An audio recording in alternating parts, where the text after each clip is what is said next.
don't know what it's like to be broke, motherfucker. I was homeless living in my car. I was stealing my roommate's food in order to survive.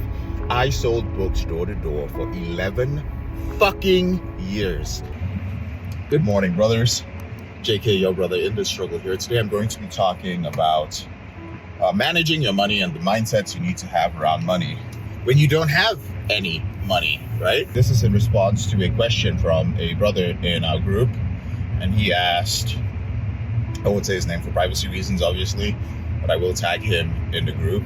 But he asked, doesn't have a job right now, unemployed, maxed out credit cards, and he wants to know, waiting for job offers. He's looking for side hustles.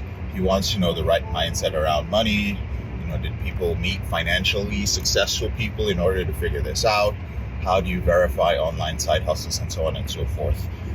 But the first thing I'm going to do is address the biggest issue, which is his unemployment and his maxing out his credit cards and how he got there. I'm going to be very blunt. I don't give excuses for anyone because it is doubtful that there's any situation that a brother has been in that I haven't been in before.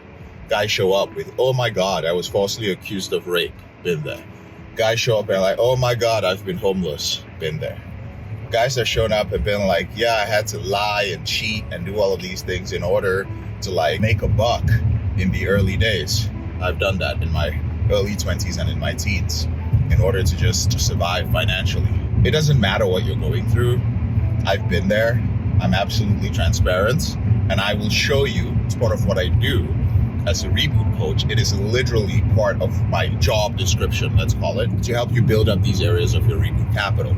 Because if you don't fix these areas of your life, you're going to end up relapsing to porn, most likely. So remember, the ultimate goal of rebooting is to enhance your happiness as a man. So this brother has maxed out his credit cards and he is unemployed. The fact that he is bottomed out means that there are some mindsets and some habits that he didn't have, right? And it means that when he was employed, before he was unemployed, he had issues with managing his money. So brother, there are two things that you need to focus on. Number one is managing your money well, and number two is having the right mindsets about money. But none of that is going to happen unless you set a clear financial goal. By a clear financial goal is you have to decide where you want to be financially. If you don't, you will always stay in survival mode. There is no possibility of you exiting survival mode to go into what we call stability. Stability is when you have money, you have some savings, right? You're not really able to afford vacations. If you do afford vacations, you're probably playing yourself and justifying it. Stability means you're just not worrying about a roof over your head.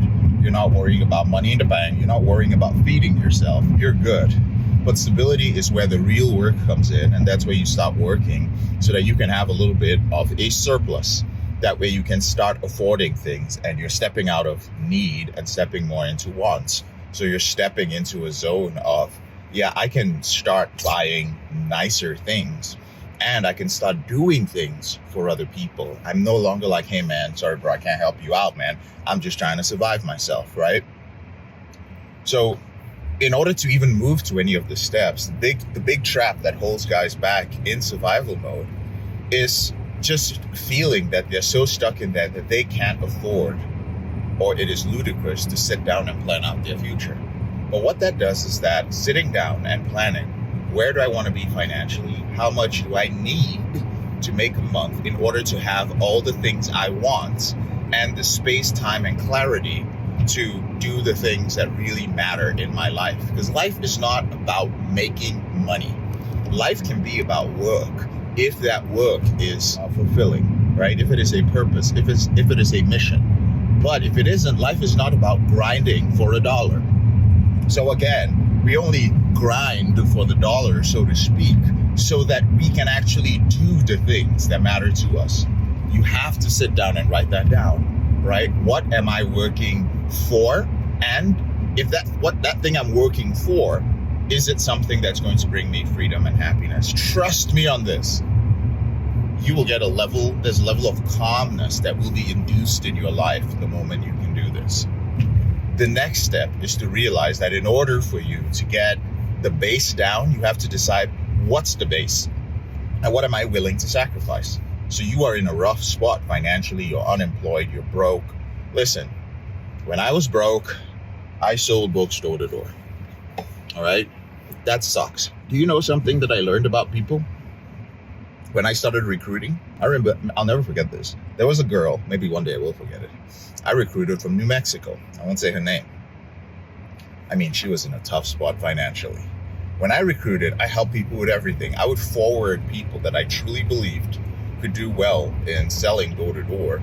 I would forward them the money to get started, because we would take them to different states where it was more acceptable and where the soliciting laws were lenient towards door to door salespeople. And I bought this chick a car. I forwarded her the money. I did everything that I could. I trained her for months to get her ready. And, at the end of the day, she went out there. She needed the money. She really needed the money. She saw there were people selling and making money, but she just refused to work. She absolutely refused to work because it was too hard for her to take the rejections, and her ego couldn't handle poor people telling her to get off their porch. She's like, who the fuck are these people to tell me to get off my porch, to get off their porch? Like, she's like, they're broke. I'm trying to help them with their lives. And they're like, no. The ego couldn't handle that. She eventually borrowed a couple of $100s from me and just ran away. She never responded. I never heard from her again. She left. She never paid for her vehicle. She took it, the vehicle. I bought her everything and left. I have many stories like this from back in those days, but all it taught me is that some people are too proud to do certain types of work. If you're unemployed and you're broke, there is no shame in hard work. People sometimes bitch at me and they say, oh, you charge so much for your programs. You this and you this. Yes. Our programs are probably the most expensive on the internet when it comes to ending your out of control sexual behavior. But our program is not probably, it is hands down, no arguments, the best program on the planet for ending your behavior with pornography and masturbation. And it's not even a marketing gimmick. It's a literal fact, like data upon data upon data. It's going to be fucking expensive because we have psychotherapists and trauma-informed coaches, and you get coaching every single day with real live human beings. We're not just dumping you in a group and giving you a course and telling you, good luck, motherfucker, figure it out, like some of these other assholes out here are doing. We're not doing that. So people go like, oh my God, it's so expensive, you're out of touch, you don't know what it's like to be broke. Motherfucker, I was homeless living in my car. I was stealing my roommate's food in order to survive. I sold books door to door for 11 fucking years. There was no base salary. If I knocked on your door and I kept knocking morning till night, 7:30 in the morning till 9:30 at night, I would set appointments like, hey, what time do you get off your shift? And if I did not sell, I did not eat that day. Sometimes it was one meal a day. A lot of times I just didn't eat for the week. It was whatever our customers would give me, right? Would you like a plate to go, young man? And I'd take a plate. And that was my meal for the day. I did this shit for 11 years, guys. My point, the point I'm trying to make is that there's really no excuse that you can give for this, right? You must be willing to be humble and do what is necessary to get to a baseline. But don't make the survival mistake of thinking that you have to be at that sort of work forever.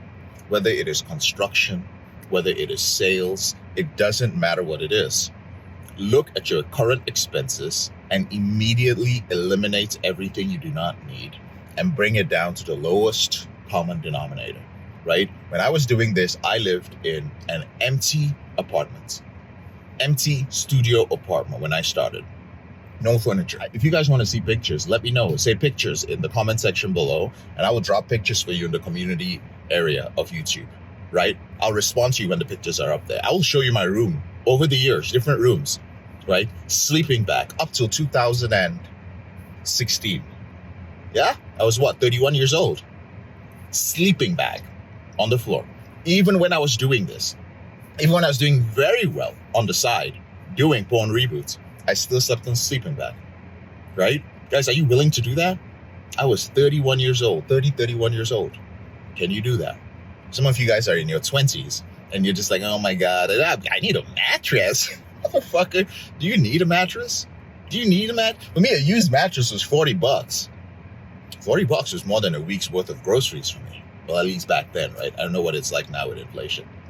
Are you willing to do what it takes, right? And most of you watching this, y'all are fucking men. The truth is you don't need much.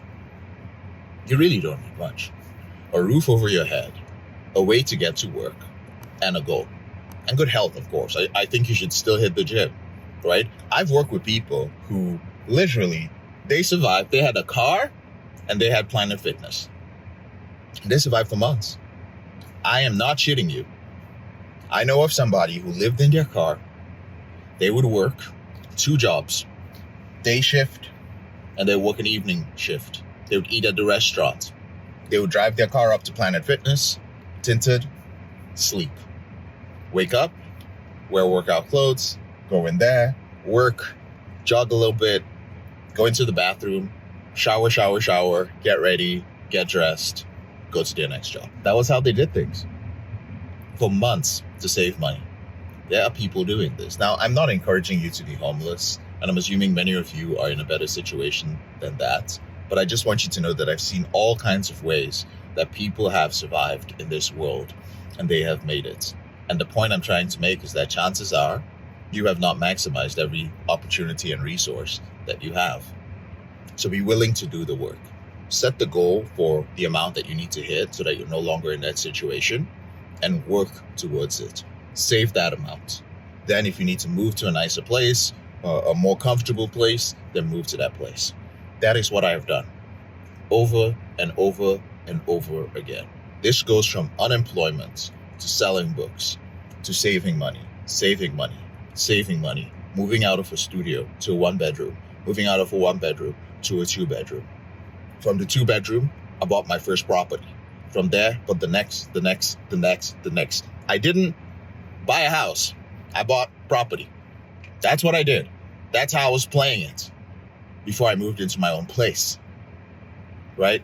We talk about all of this in the Financial Reboot program. It doesn't matter. In fact, the guys that I love to work with the most when it comes to their finances are those who've actually been rock bottom in their finances before, because I've been there and I understand. It's those guys with that hunger that understand how to save here and there, right? So once you get to a base, you can move to a nicer place. But once you move from survival to stability, your entire mindset about money has to change, because a lot of guys in the stability stage get stuck on frugality. Frugality is not going to help you accomplish your dreams. Frugality at best is going to lead to a very average life. And frugality is not equal for everybody. I'll say it again.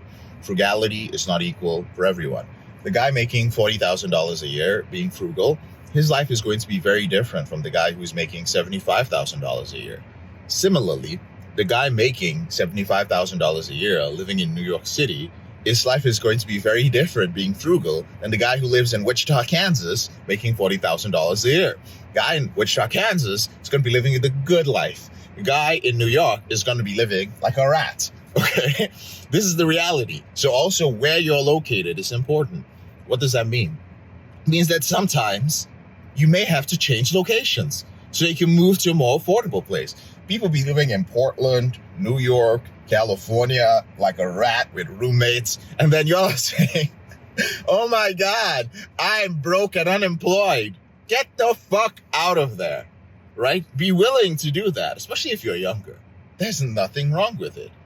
Guys, there are jobs out there, right? There are traveling jobs. There are illegal, undocumented, I will say, migrants moving into this country. I've met them who are making up to $100,000 a year. I'll say that again. There are undocumented migrants in these United States who just came in here and are making 6 figures because they have no problem living all together in one place, sharing rooms, sharing what they need to do, and they go to work every single goddamn motherfucking day, Monday to Sunday. Monday to Sunday, right? This is not a video on truly like managing your money, because there are lots of people that teach people. I'll tell you a story. The person who when I started investing, started opening companies, the person, I won't say the name again, who started teaching me how to manage money was so good at managing money. Oh, they knew everything about it. Everything about it. And they'd been in business for like maybe 15, 16 years, right? Well known in that area, in the place I was living. In 2 years, my revenue surpassed everything that they had done in 15 years. 2 years. 2 years. And I still didn't know how to balance a checkbook. Right? What does that mean? That means that your ability to earn and understand how money works and get some basic principles under your belt is way more important to reaching the stability stage and heading to wealth than it is to understand how to balance a checkbook. The billionaire Richard Branson doesn't know how to balance a checkbook. I don't even know if he knows how to read an Excel sheet. A lot of these people that you look up to that are billionaires and multimillionaires, they don't know math. Some of them do, a lot of them don't. I've told you guys many times, I have dyscalculia, right? I don't do math. I can't read calendars, analog clocks. Like I can't do it. People start talking numbers to me in the company. I'm like, yo, what are you doing? You know I don't understand what you do. Share your fucking screen. Share your screen and show me the numbers and explain it to me like I'm in kindergarten. Use shapes and geometry if necessary to explain this shit to me, because I don't know what the fuck you're talking about, right? So your mindset around this is critical. I'm going to give you a book recommendation, and it's called How to Manage Your Money When You Don't Have Any. All right. It's been many years since I read that book, but I bought it because, you know, it was a good primer. Unfortunately, I didn't understand most of what was in there, but I do remember there were some good principles in there. The brothers I've recommended the book to, How to Manage Your Money When You Don't Have Any, they've said that they found it quite helpful. So that's a book for you guys to check out. So let's recap this. I've been all over the place here. I'm I sliced my finger yesterday while rock climbing. So this is just fucking with me. Number one, decide where you want to be in the long run. It is an absolutely healthy thing to do. It is a scary thing, but it's a thing that's going to get you up and put you out there. The more reasons you have, the better. One of the reasons that a lot of people don't succeed financially is simply because they do not have enough reasons to do so. That's the first thing. The second thing is, once you've committed to moving from survival mode, which is unemployment, credit cards maxed out, not knowing what to do in terms of work, once you've decided to move from that to stability, you have to humble yourself and be willing to do whatever it takes. But don't be willing to do whatever it takes forever. Have a baseline that you're going to reach, because that's going to be very uncomfortable, right? And you're going to be, when you're in survival stage, in an environment that's not the most healthy emotionally for you. There are going to be a lot of people around you who don't have the right mindset. You have to fucking stay focused so you can get the fuck out of there, right? Again, it's not about looking down on anybody. It's just knowing that, hey, I'm in survival. This is part of being human, right? You got to be ready to be in survival at any mode. The same thing goes for me. But I understand one thing. If I lose the Porsche, the homes, the real estate, the businesses, everything, if I lose everything, I am so thankful that I started from the bottom, below the bottom, literally, because I know I have the internal resources to climb my way up back again, and I'll fucking enjoy doing it. All right? It'll suck, but you know, when you've been down there and you have a big goal and you do what I tell you, there's a certain kind of enjoyment that comes from overcoming things. There's just this excitement of just like being the underdog. Some of you may understand, some of you may not. I'm a big underdog supporter. I just love to see guys win and make it up from climb their way up from nothing. But be humble. Keep your eye on the baseline. Now, once you get to the baseline, all right, this is just going to take a lot of hard work. Once you get to the baseline, then you have to stop thinking in terms of frugality, because frugality is not going to get you anywhere. This is the point at which you really focus on building up your marketable skills. You need to focus on skill sets that are going to help you make more money, not save more money. All all right? You have to out-earn your spending. You have to bring your spending down, and then you have to jack your earnings up over and over and over and over again. You really have to do this, because one of the goals, at least that we teach within the Financial Reboot program, is to get to a point where your current income is replaced. So let's say you're making $7,000 a month, or $5,000 a month, or $2,000. I don't give a shit what you're making, right? Whatever the amount is, you want to get to a point where your investments are passively replacing that. So if you are surviving and living off $5,600 a month, then you want to get to a place where every month you have $5,600 a month coming in without you doing anything from your investments. What does this do? Well, this allows you to do fucking everything. It doesn't mean you're going to stop working. Don't be a dumbass. It doesn't mean you're going to stop working. You probably work even harder.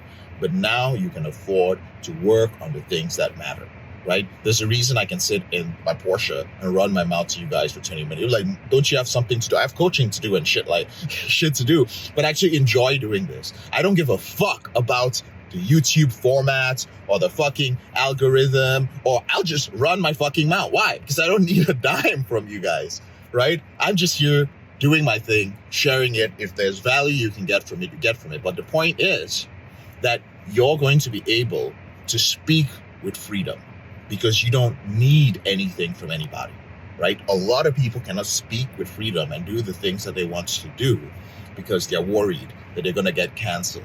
They're worried that, oh, I got to run to work. I got to do this. I got to do that. I still got to go to work, but I have the freedom to pursue the things I want in my own way. Is this making sense, brothers? I know I'm all over the place sometimes, but I hope this is making sense, right? So push the frugality aside and focus on making money. Marketable skills are things like learning how to market, learning how to copyright, learning how to be an AI prompter. They're paying prompt engineers 6 figures right now. Jumping on the AI bandwagon. Something's going on there.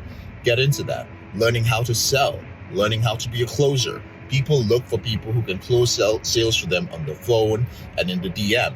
No shame in that. It's a great skill to pick up. Some of you guys are like, oh, I want to become a coach. You cannot become a coach unless you have something fucking worthy of selling, right? Something worthy of teaching. When you can teach that shit, then you can sell that shit. And if you do not have anything worthy that can come out of your mouth that makes sense, that helps people, you are going to come off as a scammer. So you better have something worthy that you can do. Now, a lot of you guys just say, oh, I don't know, I really want it. Don't do it. Focus on that struggle, what you're going to go through in your survival mode to become a high performer. All of those things are going to add to your experience. I have years and years and years of experience to teach brothers from. So I can sit here and talk about it, and I know exactly what I'm talking about. I know how a brother can get out from being on the streets to getting a place to stay. I have access to resources, right? I know how a brother can go from being in you're like, dude, you live here? Are you safe here? How he can get out of there and go to the next thing, to the next thing, to the next thing. I know how a brother can go all the way to the point that he only flies first class and drives exotic cars, if that is something that you want to have. It doesn't matter, guys, but you have to go through the process yourself.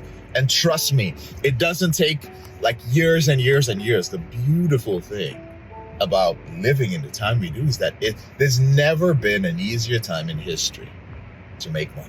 God, the internet is so amazing. The internet, Google, you can just go on Google and you can Google anything. You can learn any skill sets. God damn, you can learn anything. Anything. It's amazing. The truth is, you get to a point and you realize, man, there's no reason for me to be broke. I can learn anything. You just don't have those resources around you, all right? Enough said. I got to start my day. I hope somebody finds this helpful. I'm going to be hopping into my coaching session for those of you in the implementation program who shouldn't be on YouTube, but who are watching this shit. This will be talked about in the group where I answer that brother's question. I'm JK, your brother in the struggle. If you have any questions about this, let me know in the comment section below. I'll talk to you guys later.